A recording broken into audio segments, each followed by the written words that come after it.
Para começarmos, a gente vive num período de um grande negacionismo histórico. Você vê muitas pessoas, tanto jovens quanto adultos, que afirmam que a ditadura militar não foi tão rigorosa assim. Eles inclusive até chamam de dita branda, entre aspas. Em alguns casos dizem que nem houve ditadura. O próprio presidente eleito agora, Jair Bolsonaro, afirmou que o brasileiro não conhece ditadura. Ou em outros casos afirmam que foi simplesmente um regime militar. Então a primeira pergunta é: houve, de fato, uma ditadura militar no Brasil? O que ocorreu exatamente em 64 que levou os militares ao poder?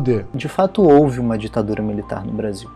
Dizer que não houve uma ditadura é negar a história, não só isso, é falsear os fatos históricos, falsear as evidências históricas. O historiador, quando analisa determinado período da história, independente de ser a história do Brasil, a história de outro país, ou em diferentes épocas, né? Há historiadores especializados nas mais diversas épocas da história do Brasil e do mundo, ele se baseia em fontes. Nenhuma informação, nenhuma afirmação que um historiador faz, ela é feita arbitrariamente. Ela precisa ser feita com base em documentos, em depoimentos, em vestígios que as pessoas, que os homens do passado nos deixaram, para que a partir daquilo, de maneira analítica, a gente possa fazer afirmações sobre o que aconteceu. Com base nisso, com base em muita pesquisa, não só minha, mas de muitos historiadores, hoje em dia há um consenso que entre 1964 e 1985 houve uma ditadura militar no Brasil.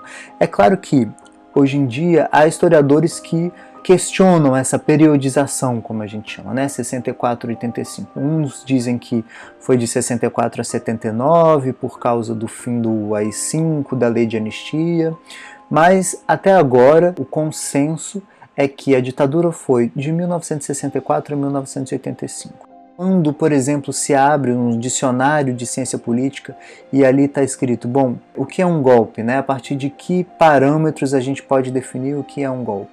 E o golpe de 64, ele não foi uma simples intervenção militar, ele foi, de fato, um golpe que destituiu um presidente democraticamente eleito de maneira arbitrária e inconstitucional. Quem fala que não houve ditadura militar ou se refere de maneira um pouco jocosa, se referindo a esse período como dita branda, não só tem más intenções, mas como está falseando a história, está falseando os fatos históricos.